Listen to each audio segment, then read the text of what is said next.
Hello, everyone, and thank you for joining us today. My name is Mark Allen Hughes. I'm the faculty director of the Kleinman Center for Energy Policy on a beautiful fall day here at the University of Pennsylvania. We're coming to you live today, and I'm the only person in the room. There are some looking through glass, making sure I don't screw up any of our audio visual. And so I'm not wearing my mask.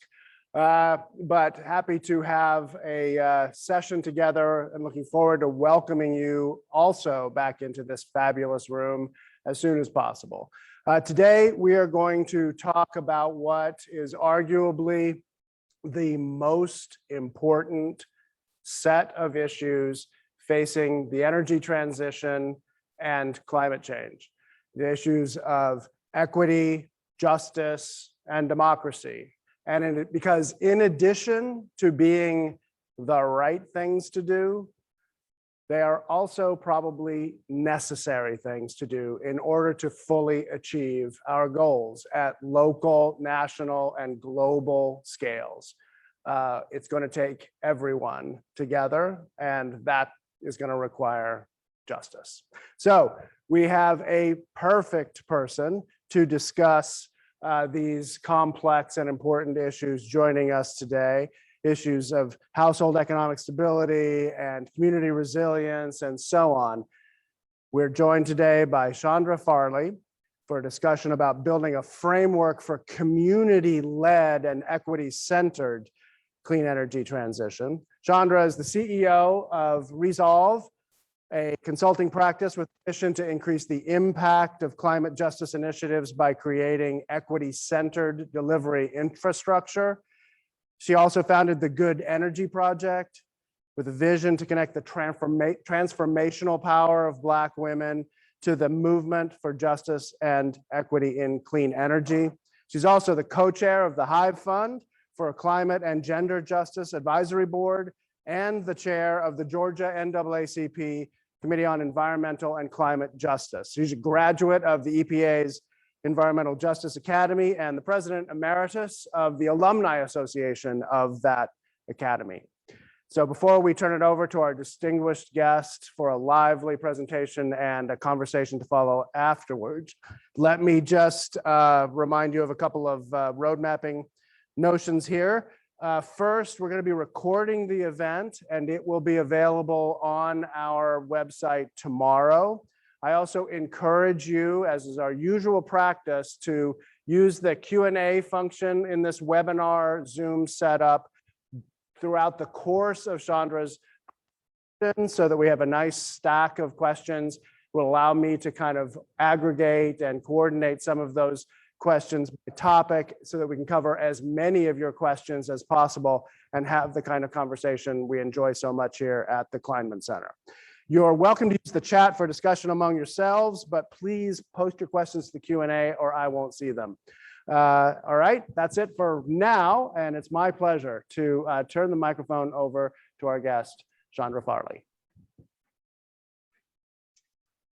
Thank you so much, Mark, and thank you to the Kleinman Center for this invitation and to the visiting professor lecture team. Everyone has been great and appreciate everyone who's made space to join the talk today. As Mark said, we will definitely get to questions. Feel free, I can't see the chat while I have my slides up, but just to get us going, feel free to drop your names, where you're from, and how you're feeling in the chat. This will be what I hope is a very familial community space for us today. And I think that is important because that is exactly how the movement work around equity, justice, democracy, liberation happens. It happens through community, and it happens through relationships. So I'm excited to dive into our talk today. I will get started with sharing some slides here. And so when we talk about equity, justice, and democracy. And we talk about just transition, clean energy future that benefits all. What are we really talking about? And someone who I look up to and consistently learn from and remain inspired by is Angela Davis. And this idea of these beautiful, tough, hard-worn and hard-won concepts around equity, justice, liberation, democracy. I'm reminded of this quote from Angela Davis, and this is how we have to act, right? We have to act as if it was possible to radically transform the world, and we have to act like that, and we have to believe that all the time. And so I'm going to start by telling you a little bit about me and how I got into this work, and it really is a story of Coca-Cola cans, hairspray, and dolphins. I am from a small town in Tennessee called Gallatin, and kind of country town. Grew up, me and my next door neighbor, my best friend, we would walk around in the summer and pick up aluminum cans because we could take them to the dump, have them recycled, and we would get candy money for that, right? Middle school, late elementary school, I begged my mama to stop using the aerosol hairspray because it was destroying the ozone layer. And oh my gosh, isn't that terrible? So we had her shift to the spritzy stuff, right? And dolphins. One of the big deals for me when I was growing up is going on field trips, and my mama would make me tuna sandwiches. So that was a big deal. Well, our family loves tuna. She would make it my way. She would make a little separate recipe for my daddy. And then, oh my gosh, we found out the dolphins were getting caught in the tuna nets. Okay, so that's it. No more eating tuna until they addressed that issue and came out with what used to be dolphin safe tuna. And I think what's really interesting is just this idea of always being connected to the land. My great-grandparents, other family members had gardens. Our family business was a restaurant, so we would use those vegetables from the garden in the restaurant. One of my first jobs was scraping off the food into the slot buckets where our cousins from the other parts of town would come and use that to feed the pigs, right? So this idea of being connected to our land, being connected to our natural resources, the built environment. You know, my daddy, I spent a lot of time following him around as he was renovating old houses and renting them out, which was kind of his hobby. But also, so this idea of community building around food, around gardening, around buildings is something that I have always grown up with and really led me into this work today. I had grandparents who remember not being able to vote, right? They went to a segregated high school. So growing up with all of these things, this idea of civil rights, this idea of, and then having this connection to our land and natural resources is really sort of the evolution of my life that has brought me to be here with you all today.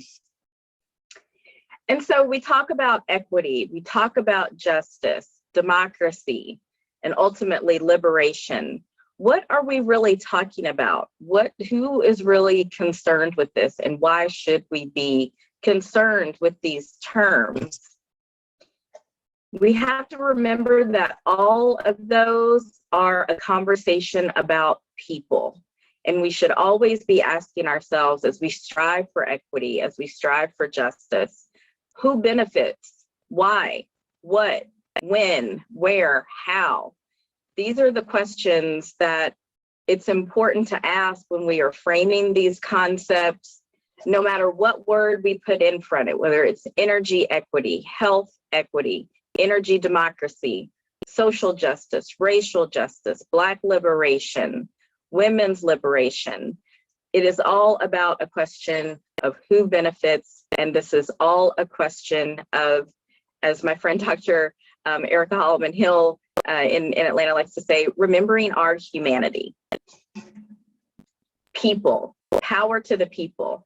And power to the people has double meanings for us, particularly today. We are talking about civic power, power of the people. And we are also talking about energy, electric power, the power that we use to power our homes, charge our phones. Most people don't have a relationship with energy beyond looking at their utility bill. But we want to go further than that, particularly when we're talking about these concepts related to energy and to our energy systems. Where is that energy coming from? Why is it coming from this place? Who is it impacting? And so I always like to start, and those of you who are in class will be familiar, that we are grounded in shared terms. What does this mean? So we are all speaking from the same sheet of music.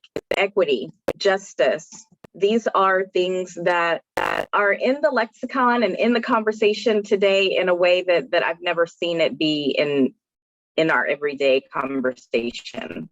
So when we're talking about equity, very basic level, just and fair inclusion.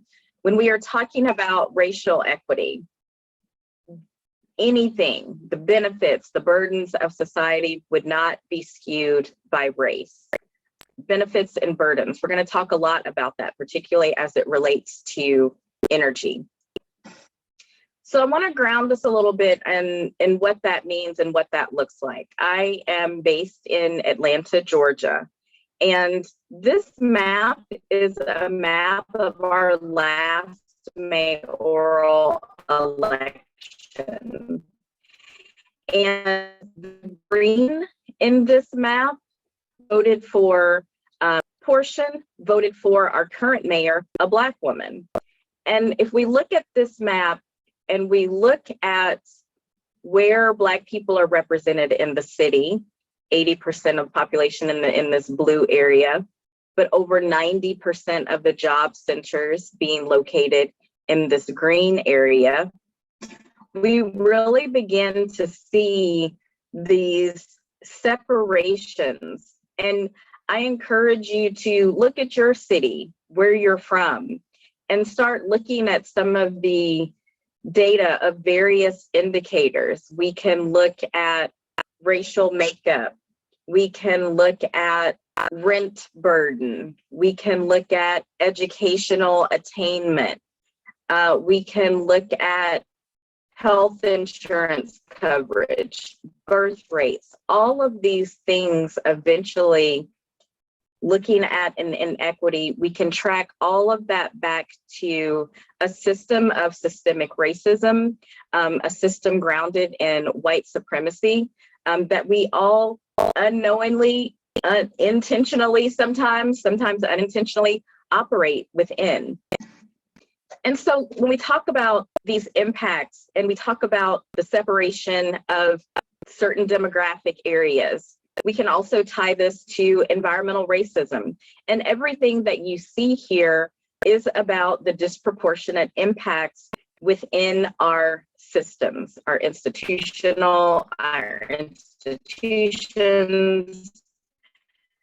banking, we're going to talk about redlining, we're going to talk about race being the #1 indicator for location of toxic facilities. We can talk about of toxic waste sites.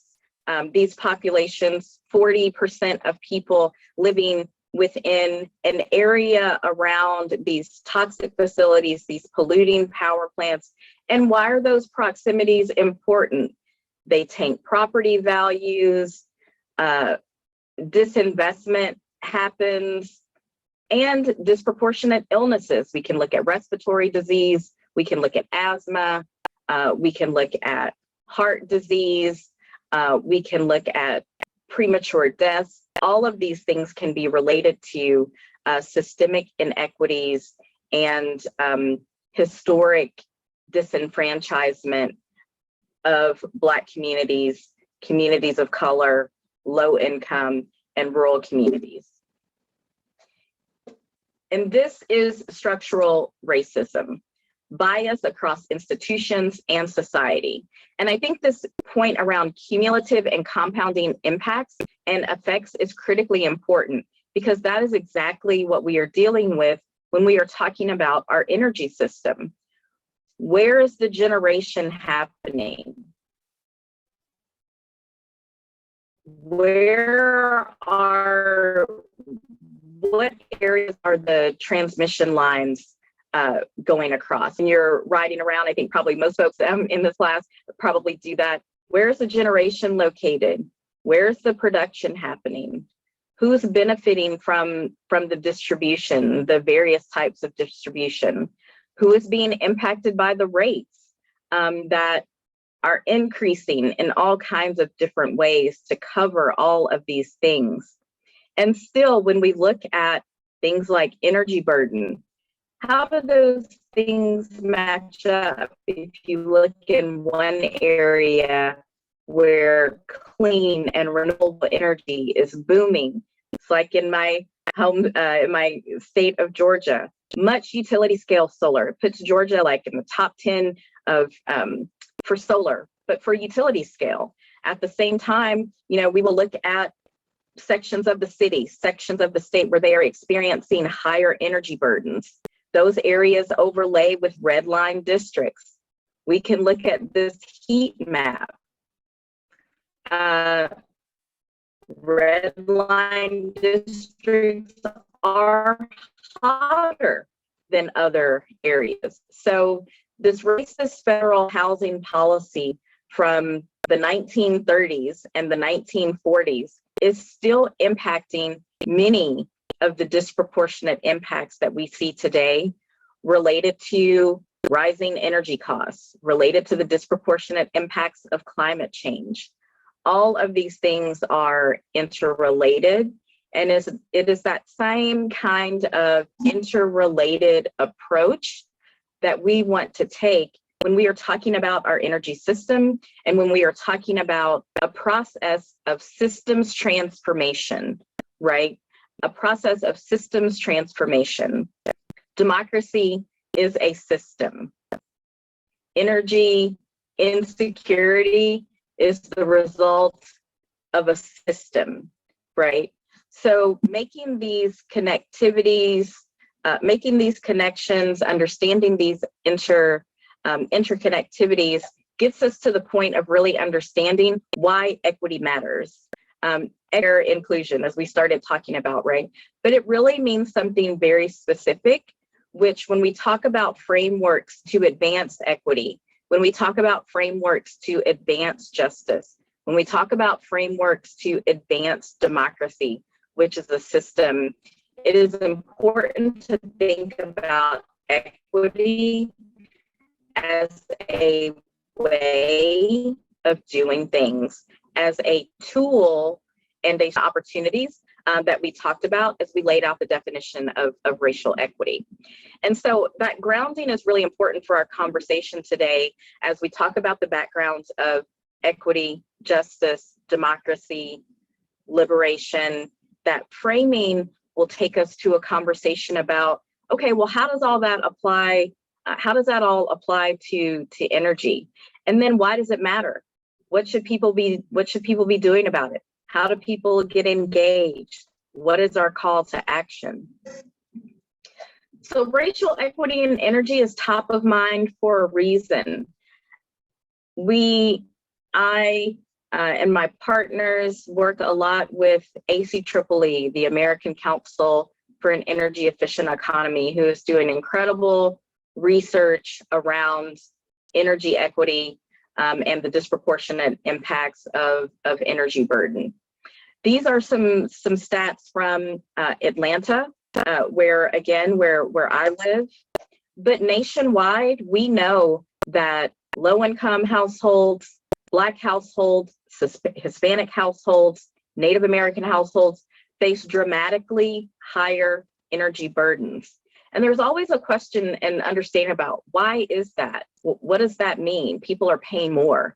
Yes, right. So it's not necessarily that when you look at your bill that the rates are higher, although there are some practices that I've been exposed to and learned about. When we're talking about energy burden, we're talking about that portion of household income that goes towards energy cost, right? We are familiar with the idea of rent burden, and that no one should be paying more than 30% of their income towards rent. If you are, you're rent burdened. Same for energy burden. The Department of Health and Human Services has set 6% as someone dedicating 6% of their household income towards energy costs, then they are energy burdened. If that number gets to 10%, then we're talking about a situation where someone is in energy poverty. Both of these are indicators of the larger question of energy insecurity and why just energy is so important. And so again, what are we talking about when we talk about just energy? I used to work at the Partnership for Southern Equity and developed our Just Energy program along and building upon the foundation and work of some really incredible women and really incredible partners over some years to really develop a framework for advancing this idea of energy equity, the fair distribution of the benefits and burdens of energy production and consumption. And if we recall back to our shared definition for this conversation today around racial equity, we can relate that to energy equity, right? We've looked at the disproportionate impacts of energy bills. And the siting of energy production facilities, the siting of energy waste facilities like coal ash in a lot of areas, which we deal with a lot of in Georgia. So there are a lot of just energy just energy terms and just energy programs across the country. Partnership for Southern Equity is really focused on the South. United Methodist Women takes the faith perspective and has a really strong Just Energy for All. Center for Biological Diversity. When we start talking about energy justice, we have Center for Biological Diversity, Initiative for Energy Justice, who was co-founded by Shalonda Baker, who is now at the Department of Energy. So we start to see a shift in the conversation and the thinking around this idea of, well, if we're talking about racial justice, if we're talking about climate justice, we should also be having a conversation about energy justice and what our energy systems mean for that broader push for social justice. And so I like to show this pie chart as an example. This is from a survey done some years ago as we were kicking off some 100% clean energy work in the city of Atlanta. And we did a survey and we asked this question. And this was really probably should have been surprising, maybe disappointing, but reinforcing what we knew, which was the whole reason that we had come together to do this body of work around 100% clean energy with the National Racial Equity Organization called Race Forward, to understand, investigate, shape frameworks around what does it look like to integrate racial equity into city governments and city plans who are making these commitments to 100% clean energy. Are we making these decisions with the most impacted people in mind? Who is going to benefit from 100% clean energy? A lot of cities, there are over 100 now, there may be close to 200 who have made these commitments and made these goals. But when you start to peel back a layer or two, and there's still lots of work to be done, you start to peel back a layer or two, and some of these key questions, benefit, how are they going to benefit, have not really been addressed. And that brings us to this conversation around energy justice and asking this question. And energy justice is about equity, that just and fair inclusion. And energy justice brings that social justice frame, the economic justice frame into the energy system and also includes some repair, right? What does energy reparations look like? They're not just looking forward, right? We've got to look forward, but we also have to make sure that we're looking back at those systems that have put us in the situation that we are in today. Because if we don't start with that investigation of root cause, if we don't start with that investigation of root cause analysis and asking ourselves why, well, then we're just fixing the systems. We're just putting a Band-Aid on something and moving ahead.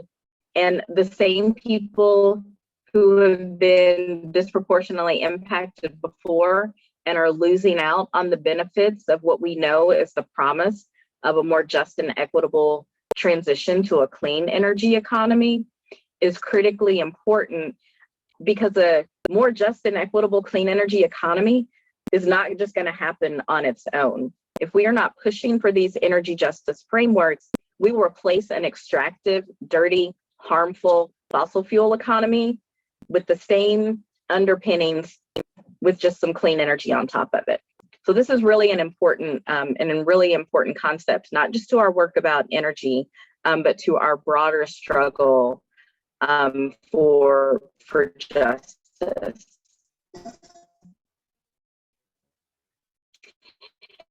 And if we were considering these questions, there are some of these pictures here you'll see on the right. It's from a spill in another state in Tennessee, you know, poor rural community, shipped to another deep South, 90% African American, so people living on $10,000 annual incomes, taking waste from a toxic landfill.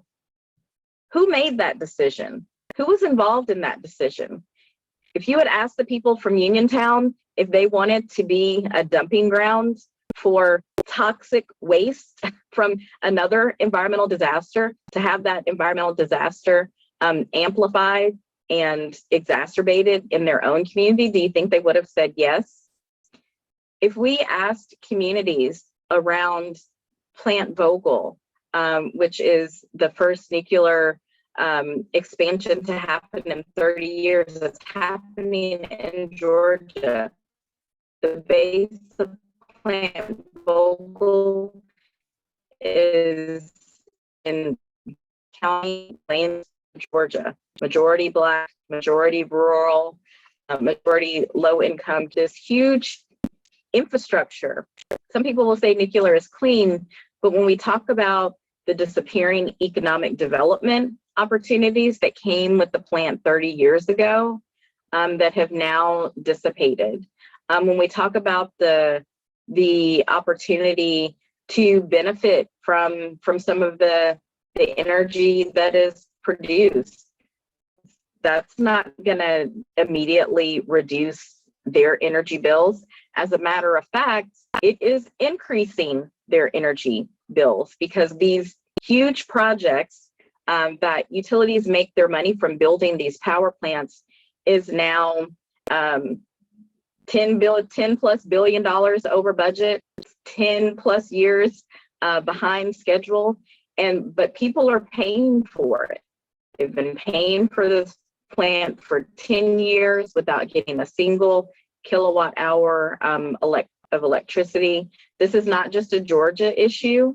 There's federal financing around this. So when we talk about, Mark set this up in his introduction, when we talk about this local generation, this local energy production, and the impacts, we have to talk about the impacts it is having on the people who live around the base of those plants.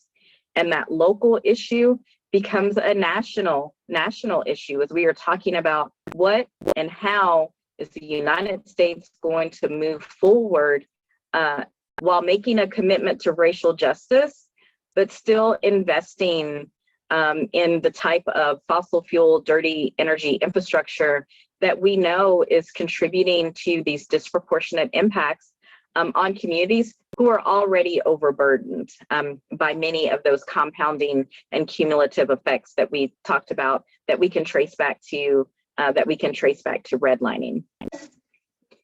And so this idea of energy justice and this new frame, even new for me, but I have found it very useful and am glad that it is becoming more prevalent, who we have to engage in the energy planning and decision-making process. So we have the public, civic engagement, the people, right? The people on the other side of the light switch, the facility manager and operations and maintenance professional on the other side of the building automation system, you know, sitting in his plant industrial facility, or the small business owner, business during COVID. Those people have to be considered, have to be leading, and have to be engaged in the energy planning and decision-making process, as do the regulators, the decision makers, our state legislators, particularly our public service commissions, our public utility commissions.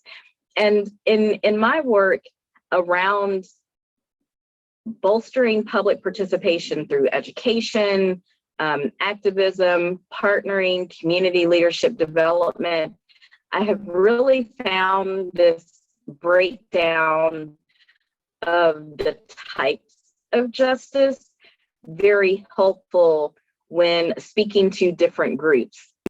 So regulators and legislators, these are quasi-governmental processes around utility regulation. So being able to come with this frame around energy justice, it's so big, what am I going to do about it? First and foremost, let's talk about justice in the procedure, right? Who is at the decision-making table? How is their voice heard? Okay, boom, we've got that. Let's talk about distributive justice. Let's talk about who benefits and why, right? So these recurring themes that we have been talking about today. And the restorative justice piece is critically important. To repair past and ongoing harms is how systems transformation happens, right? We want a transformation of our energy, just have an evolution of the energy system without addressing how we have gotten to the point where 1 in 3 people in the United States has experienced energy insecurity, right? Where this is happening, where people are making decisions on a monthly basis. Can I pay the light bill? Can I keep the lights on? Or am I going to have to add on a late fee so I can afford groceries, right? Am I not going to be able to afford the late fee because I've got to put gas in the car to go to work because public transit doesn't come to my neighborhood, or I have to walk 3 miles to the bus for a 2-hour ride to work, right? When I'm home, my kid has asthma, and their asthma is exacerbated because maybe there's mold. My indoor air quality is terrible because I haven't been able to afford the upfront cost to make energy efficiency upgrades or invest in weatherization, which we know can not only help you save on your utility bills and conserve energy, but also creates a healthier home environment, right? So again, these compounding cumulative impacts of our decisions and those cumulative compounding impacts of the energy decision makers, like utility regulators and like state legislators and city commissions, have to be concerned with breaking the idea of energy justice down to address all of these impacts.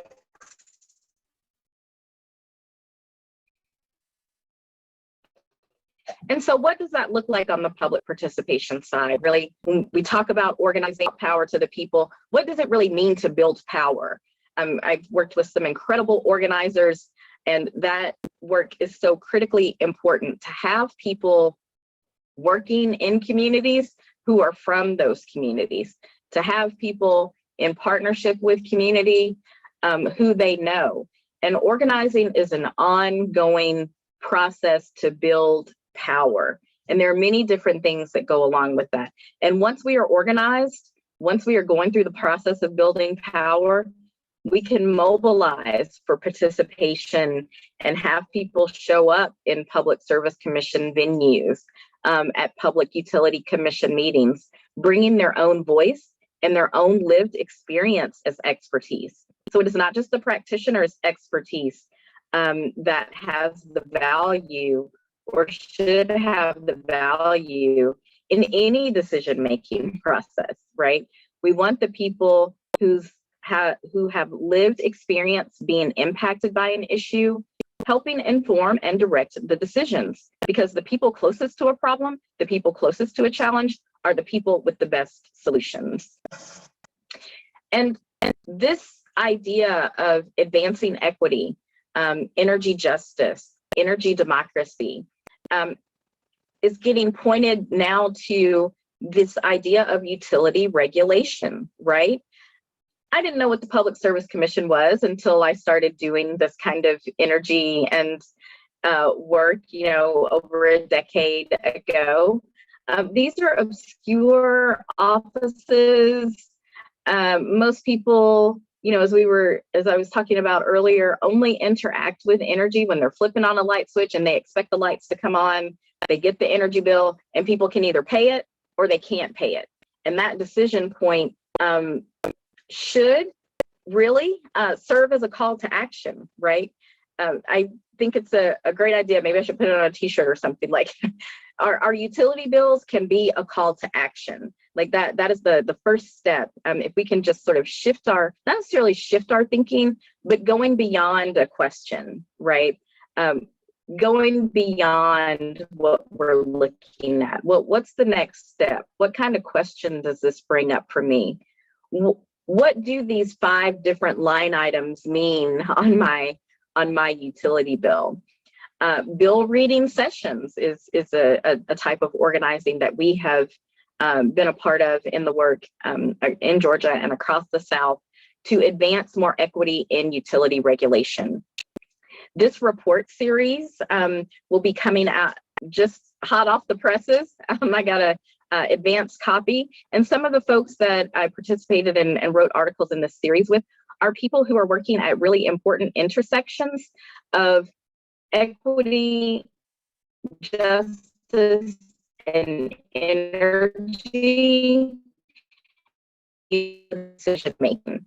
National Consumer Law Center, my friend John, do incredible work. So questions around prepay, disconnection notices, disconnection fees, reconnection fees, all of these things that are making people's energy bills more expensive even than they are just when you're looking at rates and various, fees.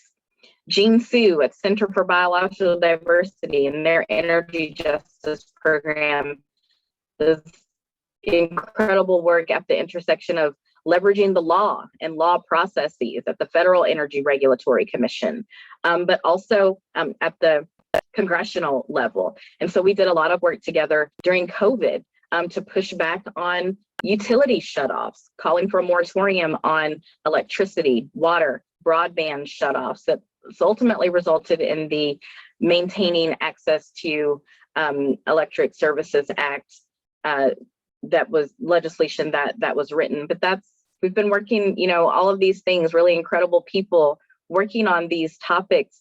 It's been over a year now, right? We're going into 2 years working on these things.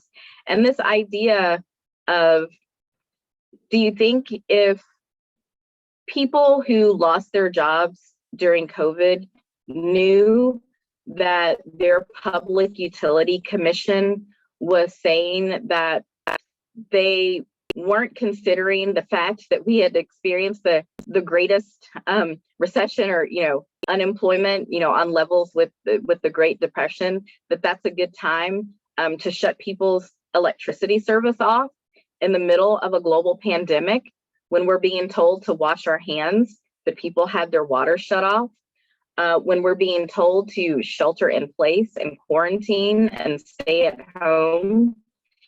and everybody's on the internet more, families are home more, bills are increasing, but there's no bill relief.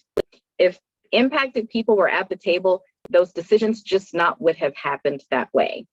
So I encourage all of you to follow future electric utility regulation and that series, as that will be coming out over the next couple of weeks.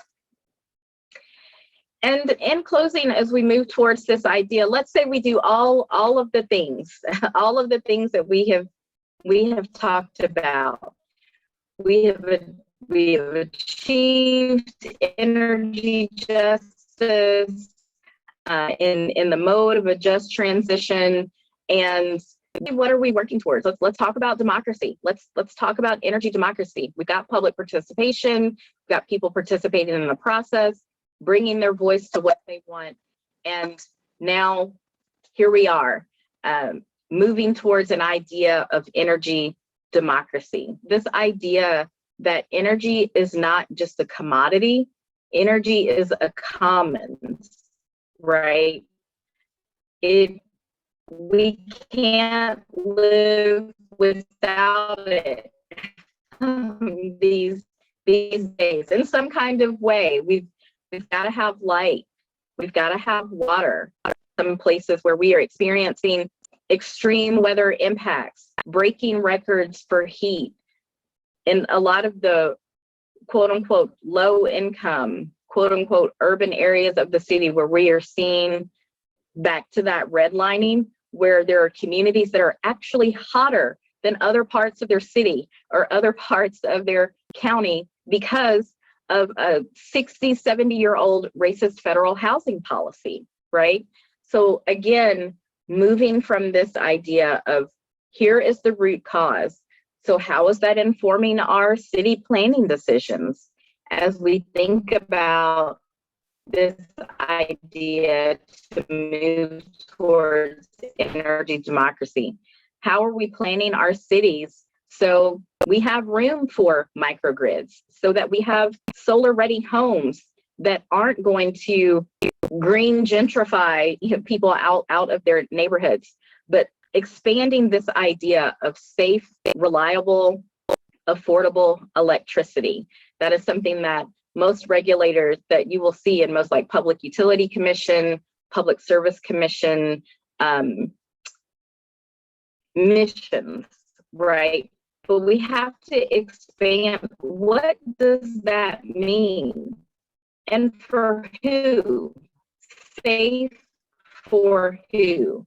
Reliable for who? Accessible to who? And these are just, some great examples of energy democracy and how we can look at advancing equity, advancing justice in our energy, full spectrum of energy, from the planning to the generation, to the transmission, to the distribution, to the consumptions, to the cost. And I see that both of these pictures, what do you see here? We see people.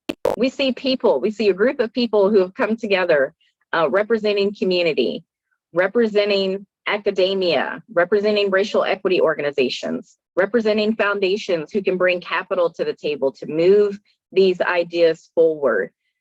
In the absence of a lot of times regulation. Another idea, community resilience, and leaving those decisions and positioning community to be equity for safety around community resilience. And ultimately, we end up with an equitable energy system. And I will stop there as I see Mark. And you can tell I really get into this conversation, so I'm looking forward to questions and Q&A. And just remembering, when we talk about energy equity, when we talk about energy justice, when we talk about energy democracy, it's all about a way of doing things and not just a what. And Mark, I'll turn it back to you. Thank you, Chandra. That was terrific. You really set the table with so much content around such a important and complex issue. Thank you very much. Really, really terrific. And again, those slides and everything will be available on the website tomorrow.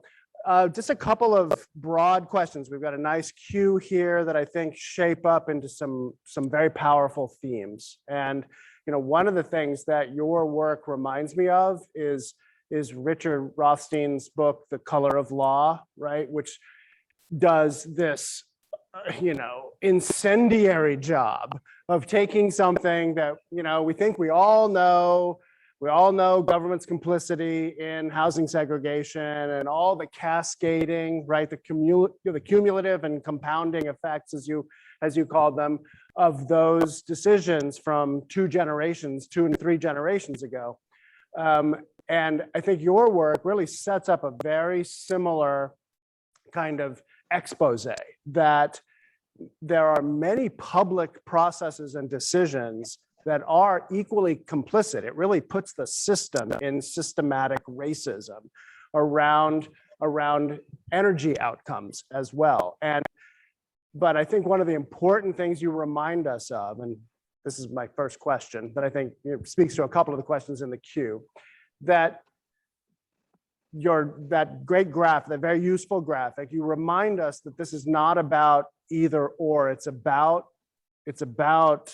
and, right? It's about procedural justice. It's about distributed justice. It's about restorative justice. And you're not going to get there without recognizing that it's about both how we do things and what we're trying to do, what we're getting to.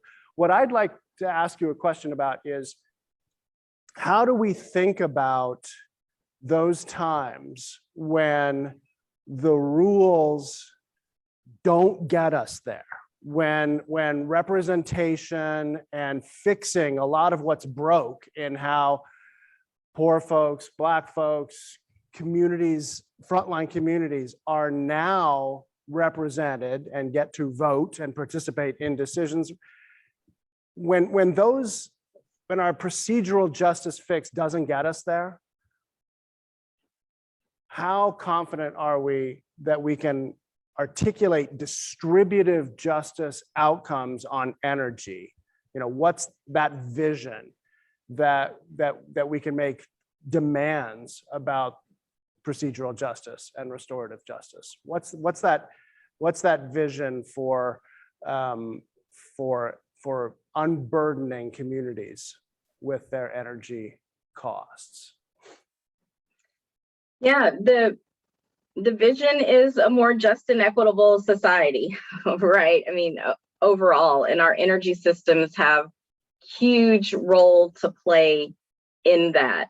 And the work of equity, the work of justice, we can look at the work of civil rights, it is ongoing work, right? Something else that Angela Davis says is that when you commit to this work, when you commit to the work of equity, when you commit to the work of justice, you are committing to a lifetime of work, right? So at every juncture, fortunately, unfortunately, we are going to have to keep going, right? The Voting Rights Act, right? 1963. Look at what is happening with voting today. That is constant work. And so we have to take that same approach, not just to social justice, voting, women's rights, all of these things. We have to take that same approach. And procedural justice particularly speaks to that, right? It is central to the position of equity related to energy, or equity in utility regulation, because it is ultimately about the fair treatment and meaningful involvement of people. So we just have to keep continuing to build that groundswell. And it is hard, long fought work, but it's critically important. Yeah, that's great. And this, really reminds me of the experience here in Philadelphia over the last couple of years of the closure of the refinery in Philadelphia, precipitated by an accident at the facility that accelerated a lot of the conversation locally around what we want for that site and so on, and also precipitated a bankruptcy case. And there was a moment in that case, which I think illustrates so much of what you're talking about, there was a moment when the judge who had been appointed adopted an expansive view, which was at his discretion, right? Adopted an expansive view of whose interests would be considered in his comparison of different bids being put forward in the bankruptcy process.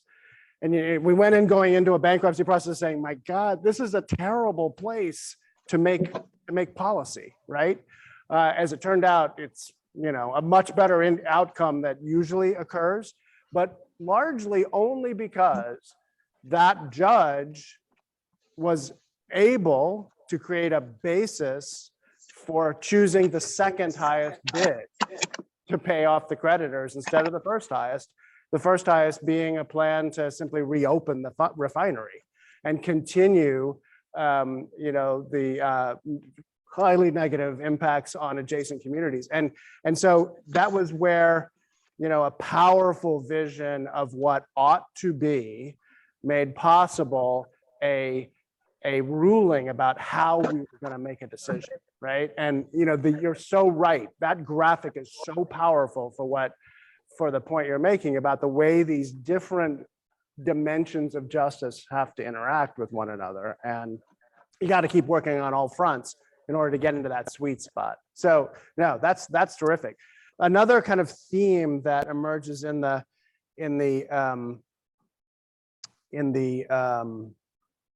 queue here is I'm very interested in the last year we gave our highest honor, the Carnot Prize, to Sheila Aparocha, who runs Energia, that works in 6 African countries, about empowering the role, this instrumental role of women in the decisions that collectively make up the energy transition. I'd love to hear a little bit more about the work that you do that is based on that lever, right? How kind of the participation of Black women in particular in the US setting on these issues helps us get to the outcomes we're talking about.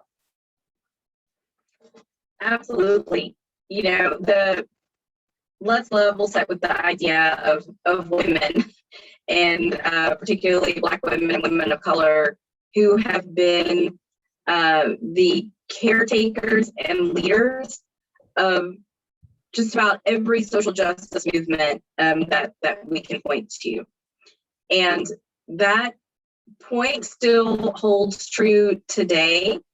And particularly, we shouldn't be surprised by that, right? Particularly when we think about women being the head of households, women seeing things that sometimes aren't visible to others because women are taking care of children, women are taking care of the family, women have had to leave the workforce or been barred from certain opportunities. So I think that understanding the impacts of social justice on that lived experience level, right?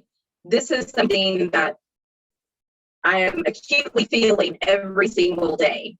And I understand that that is connected to my health and well-being. I understand that that is connected to how healthy and safe my household is.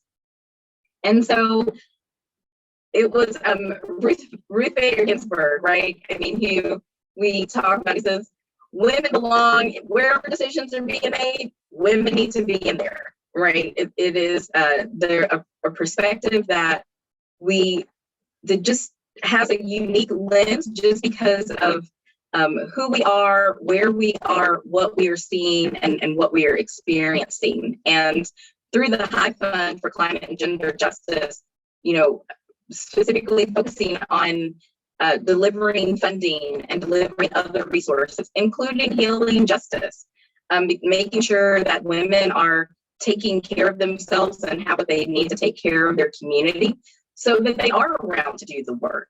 and that they do have the resources that they need to do the work. So women are critical, as they have been to every social movement. The movement for energy justice and environmental justice and climate justice is no different. Yeah, no, that's great. All right, last question, which means I'm going to make it a multi-part question before our hour is up. But there's another theme in the queue about, especially given the powerful example of redlining, right? Both as how we get in this, the ways in which we can get in these kinds of problems, and as part of the cumulative and compounding, right? The intersectionality of the burdens itself, generations after redlining was enforced. What do you see a role for the finance sector, for banks, especially banks in communities as partners around any of these issues? Are they either partners or the objects of mobilization? Because one of the things that we think we know about the energy transition is that it may well implicate lots of stranded assets or abandoned assets that have been present in communities for a long time and so on. And so thinking about that, the financing of these things, how do you think about the banks? And if banks aren't a big partner, what do you think about the utilities, as in the work you do? Banking and financing is a critical tool to advancing a more just and equitable clean energy transition. We know that we talk about systemic racism and institutional racism in banking, which was, how redlining, came about, right? It was not insuring certain mortgages, and we can see, again, those compounding cumulative impacts of that. And so what I see now, community-based capacity funds. There's an effort in Georgia right now. We're working with some community partners to develop a renewable energy equity fund, right? Specifically focused on those community scale, neighborhood level scale projects that just aren't going to qualify for big banking. Utility programs aren't going to cover for whatever utility regulatory barriers we might see. So really excited about the opportunities around democratizing access to resources, right? Community controlled funds, local capacity funds.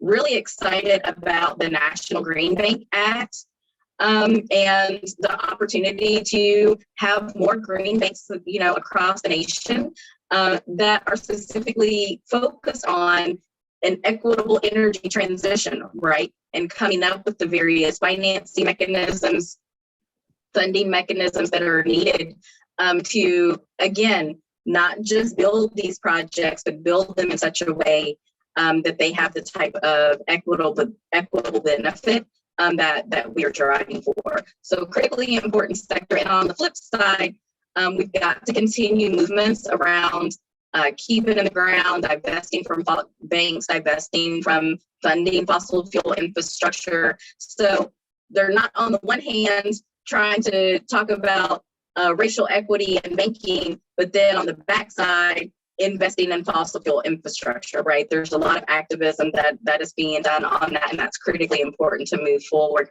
But there are also some really great tools that we can be excited about. It's great. Well, I love ending on a point that we can be excited about. That's great. We're gonna have to call it there. Thank you so much, Chandra. It was really inspiring and illustrative, and sets up conversations that we'll be having for weeks and months around your talk, and for years around your issues. So thank you. That was really, really great. Appreciate it. This would normally be a moment of thunderous applause. Unfortunately, there's only me. So I just want to again reiterate, thank you all for coming. It's great to have you out there somewhere, if not here.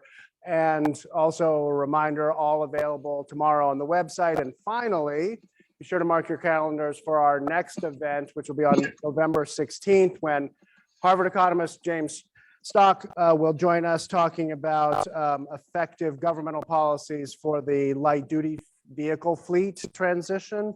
And for those of you who are following along very closely, he's also just been named as Harvard's new vice provost for sustainability and climate issues, as universities across the country and around the world struggle to adapt their structures and their practices and the classroom and so on to better meet the greatest challenges facing the world today. So thanks again. Thank you, Chandra, and enjoy the rest of this beautiful day. I hope it's beautiful wherever you are as well. Bye.